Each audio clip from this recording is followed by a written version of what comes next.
കടവത്ത് തോണി അടുത്തപ്പോൾ പെണ്ണിന്റെ കവിളത്ത് മഴവില്ലിൻ നിഴലാട്ടം, കവിളത്ത് മഴവില്ലിൻ നിഴലാട്ടം.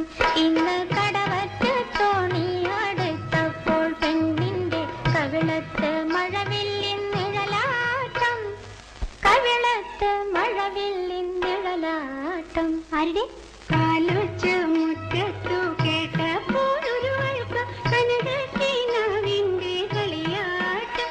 ഇന്ന് കാലൊച്ച മുറ്റത്തു കേട്ടപ്പോൾ ഒരു വഴുക്ക കനകക്കിനാവിന്റെ കളിയാട്ടം, കനകക്കിനാവിന്റെ കളിയാട്ടം. എനിക്കോ കടവത്ത് തോണി അടുത്തപ്പോൾ പെണ്ണിന്റെ കവിളത്ത് മഴവില്ലിൻ നിഴലാട്ടം, കവിളത്ത് മഴവില്ലിൻ നിഴലാട്ടം.